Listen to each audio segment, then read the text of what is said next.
తర్వాత అంటే ఈరోజు అంటే కొత్తగా కాకుండా మీరు ఎప్పటి నుంచో ఫైట్ చేస్తున్నారు. అక్కడ జరిగినటువంటి ప్రతి అన్యాయం మీద మీ దగ్గర సమగ్రమైనటువంటి ఆన్ ద పేపర్ రెడీగా ఉన్నాయి. ఏంటి సార్ అంటే ఈ ఈ భూముల మీద ఎందుకు అంత గట్టి ఫైట్ చేస్తున్నారు మీరు? 2009-14 ఫస్ట్ రాజశేఖర రెడ్డి గారితో స్టార్ట్ చేశాను.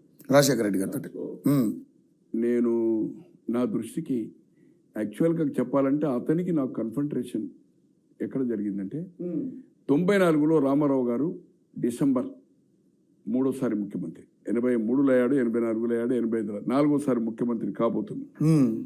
1 డిసెంబర్ 5th పోలింగ్, 3 క్లోజ్, 9 నాడు ప్రమాణ స్వీకారమైనది ఉండే. అడ్వాన్స్గా గవర్నమెంట్ వస్తుంది అనేది నేను చాలా, ఇప్పుడు కృష్ణారావు లాంటి వాళ్ళు, దేవులపల్లి అమర్ లాంటి వాళ్ళు, పాపాజీ సత్య లాంటి వాళ్ళు, సుందరం వాళ్ళతో చాలామందితో వందల మంది లంచ్లో డిన్నర్స్లో కూర్చుండి, ఇంకా కొందరు పేర్లు చెప్పదలుచుకోలేదు, ఖచ్చితంగా రామారావు గారు అధికారం వస్తుందని చెప్పడం జరిగింది. జూన్ 94 నుంచి డిసెంబర్లో 5 నాడు పోలింగ్ అయ్యి డిసెంబర్ 9 నాడు లాల్ బహదూర్ స్టేడియంలో ప్రమాణ స్వీకారం చేశాడు. ఫస్ట్ నాడు కరీంనగర్ వస్తున్న సందర్భంలో ఒక అడ్వర్టైజ్మెంట్ ఫుల్ పేజ్ అప్పుడు ఏదైతుందో అదేమంటారు, మధ్యలో మేము బుజ్జిముండ అంటాం, ట్యాబ్లెటా ఏమంటారు, దాన్ని ఏమంటారు, ఈనాడే స్టార్ట్ చేశాడు. Full page 10,000. నేను అనుకుంటున్నాను ఇప్పుడు it should be more than 1.5-2 lakhs ఉంటుంది. ఓన్లీ ఫుల్ పేజ్ ఆఫ్ చిన్నది ఉంటుంది కదా మధ్యది. ఇప్పుడు అన్నారా? ఇప్పుడు చాలా లక్షలు ఉంది సార్. అంటే జిల్లా కరీంనగర్, ఉమ్మడి జిల్లా కరీంనగర్ తో అడ్వర్టైజ్మెంట్ ఎవరంటే పొన్నం ప్రభాకర్, ఇప్పుడు ట్రాన్స్పోర్ట్ మినిస్టర్, వాళ్ళ చిన్న రవి ఒక పేపర్ కూడా రన్ చేశాడు, ఇన్ఫర్మేషన్ దాంట్లో కూడా ఆయన ఎంపీగా ఉన్నప్పుడు చేశాడు. అతను అడ్వర్టైజ్మెంట్ ఏజెన్సీ. నేనేమి ఇచ్చానంటే రామారావు గారి ఫుల్ ఫోటో కింద చిన్నగా నాది ఒక ఫోటో, గోనె ప్రకాశ్రావు గారు, గోనె ప్రకాశ్రావు మాజీ ఎమ్మెల్యే. కరీంనగర్కు నందమూరి తారక రామారావు గారు మాజీ ముఖ్యమంత్రి బహిరంగ సభకు వస్తున్న సందర్భంలో అనుకుంటూ కాబోయే 9 తారీఖు నాడు పలానా టైము, పలానా డేటు టైము అండ్ ప్లేస్. అప్పటికే ముహూర్తం ఫిక్స్ అయింది. మోహన్ రెడ్డి గారు అనుకోకుండా ఎక్కడో మేము కలిసాము. మోహన్ రెడ్డి గారు చెప్పారు, ప్రకాష్ రావు గారు అధికారం వస్తుందని మీరు అంటున్నారు, 11th నాడు బ్రహ్మాండమైన ముహూర్తం. బట్ ఆ ముహూర్తం మంచిది కాలా. ఆగస్టులే దిగిపోయింది ఆయన, డిసెంబర్ అయితే ఆగస్టులో దిగిపోయింది, అది వేరే సంగతి అనుకోండి. ముహూర్తాలు ఎట్లా చేస్తారో మనకు తెలుసు. ఆ అడ్వర్టైజ్మెంట్కు ఈ ఆబ్జెక్టెడ్, అదే అంటాడు అన్నాక లాస్ట్ అవర్లో నేను అన్న ఏదైతుందో వేయకపోతే వద్దన్న. ఈయన ఎట్లా ఇన్నాడో ఏదైతుందో రవిచంద్ర గారు ఇప్పుడు ఉన్నాడు, లైవ్లీ కావాలంటే తీసుకుందాం. రవిచంద్ర గారు ఏదైతుందో, రవిచంద్ర ఆయన పేరు, పెద్ద ఆయన పేరు అశోక్, సాలిసిటర్ అసిస్టెంట్ జనరల్ ఉండే, బార్ కౌన్సిల్ ప్రెసిడెంట్, పెద్ద ఆయన 2, ఈయన 3, ముగ్గురు అన్నదమ్ముడు వాళ్ళు. సో అడ్వర్టైజ్మెంట్ ప్రింట్ చేశారు. కాబోయే ముఖ్యమంత్రి లేదు, మాజీ ముఖ్యమంత్రిగా స్వాగతం సుస్వాగతం గోనె ప్రకాశ్రావు. ఎన్టీ రామారావు ఫోటో, నా ఫోటో లేదు, నేను అనుకుంటే నా చిన్న ఫోటో కూడా లేదు, ఓన్లీ గోనె ప్రకాశ్రావు మాజీ ఎమ్మెల్యే. అప్పటికే నేను పాపులర్, ఎమ్మెల్యే కాకుండా పాపులర్. తర్వాత 83లో ఎప్పుడైతే నేను ఎమ్మెల్యే అయిన తర్వాత తెలంగాణ ఇష్యూస్ను నేను బాగా టేకప్ చేశాను. దాంట్లో నా న్యూస్ను బ్లాక్ చేయడం స్టార్ట్ చేశాడు.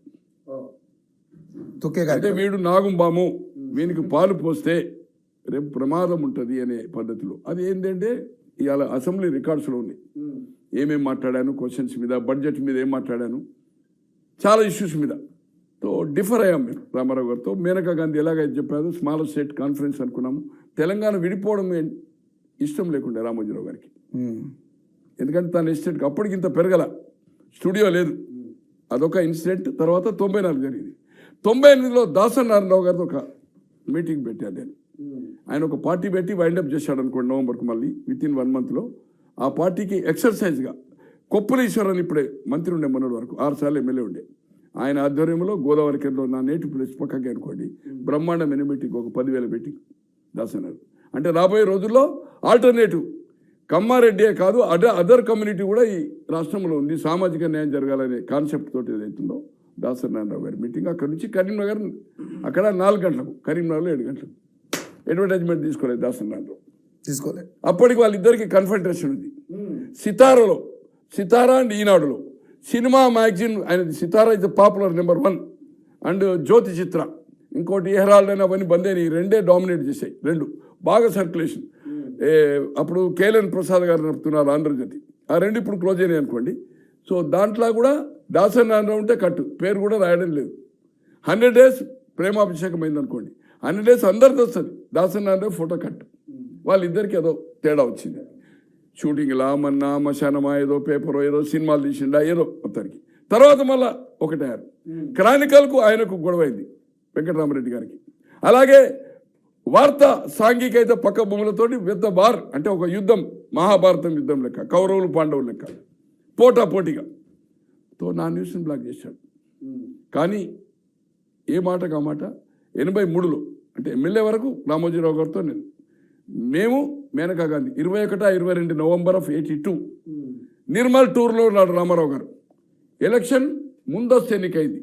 మార్చి 83లో జరగవలసిన ఎన్నిక 73-78 మార్చి 25కు పోలింగ్ అయింది, 27 కౌంటింగ్ అయింది, 3 నాడు ప్రమాణ స్వీకారం అయింది. అంటే ఫిబ్రవరి లాస్ట్ వీక్లో జరగాల. అటువంటిది ప్రీపోన్ చేసింది ఇందిరాగాంధీ గారు. Election commission is controlled by government కదా, ఇప్పుడు కానీ అప్పుడు కానీ. ఎప్పుడు పెట్టిండు? జనవరిలో పెట్టిండు. ఎన్టీ రామారావు టూర్ కంప్లీట్ కావద్దని స్టేట్ ఆదిలో కరీంనగర్ టూరే చేయలే, నిర్మల్లో ఉన్నాడు. ఎలక్షన్ డిక్లేర్ అయితే వాపసు వచ్చేసాడు. ఆ రోజు మేము మేనకా గాంధీ గారు అప్పటికే 7th 8th నవంబర్ మేము టూర్ పెట్టాం. 2nd డిసెంబర్ 5th 6th మా ఆదిలాబాద్ కరీంనగర్ పెట్టుకున్నాం. 21 కరెక్ట్గా జేఎన్ మిశ్రా వచ్చారు రూట్ చూడడానికి. జేఎన్ మిశ్రా అని all India general secretary and Indira Gandhi కుటుంబానికి క్లోజ్, ఐఏఎస్కు రిజైన్ చేశాడు. మేనకా గాంధీతో వచ్చాడు.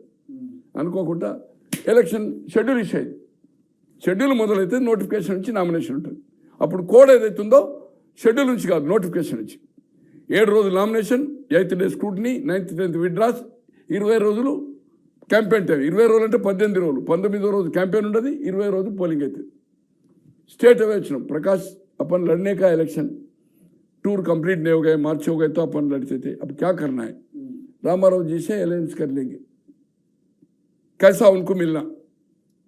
मैं बोला రామోజీరావు సాబ్ దగ్గరికి పోదామని పోయాను. ఈనాడులో ఫస్ట్ నాకు శాస్త్రి గారు అని పొలిటికల్ స్టోరీస్ చేసేవాడు. ఒక లిఫ్ట్ పక్కకు రూమ్ ఉండే. శాస్త్రి గారు అప్పుడు ఎమ్మెల్యే క్యాండిడేట్లు ఆయనే టూర్ చేశాడు.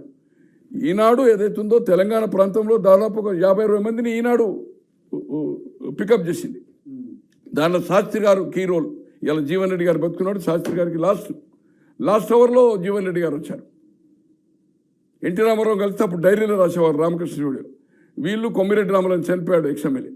వాళ్ళిద్దరు పేరు రాగానే తెల్లారి హిందూలో పేపర్లు వచ్చేదంటే మేము పార్టీలో చేరలే, కలవడానికి వెళ్ళామని చెప్పారు. అటువంటి జీవన్ రెడ్డి లాస్ట్లో కలిసి మంత్రి కూడా అయ్యాడు. That is Papayya Sastri and Ramojirao work అవుతుంది. రామోజీరావు గారిని కలిసాం. రైట్. మేనకా గాంధీ ఇందిరాగాంధీ కోడలు.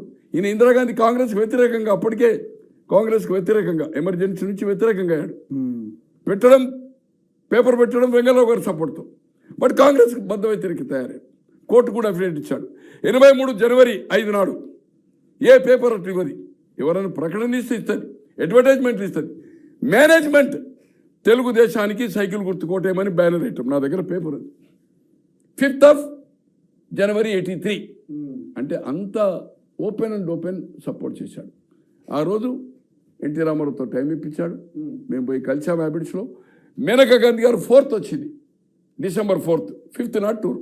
4th నాడు కలిసి ఫార్మల్గా 7th నాడు మేము టూర్ అయిన తర్వాత టికెట్లో కూర్చున్నాం. హ్యాబిట్స్లో డైనింగ్ టేబుల్ ఉంటుంది కింద గ్రౌండ్ ఫ్లోర్లో. భాస్కర్రావు గారు, ఉపేంద్ర గారు, రామారావు గారు, నేను, మేనకా గాంధీ గారు, జేఎన్ మిశ్రా, రాజిరెడ్డి గారు అని చనిపోయాడు. వాళ్ళ తమ్ముడే శ్రీపతిరావు గారిని ఓడించాడు. ఆయన 83లో శ్రీపతిరావు గారితో 1100 ఓట్లతో ఓడిపోయాడు. సమితి ప్రెసిడెంట్ ఉండే. తో మా సీట్లో ఒప్పందమైంది. దానికి దీనికి సంబంధం లేదు.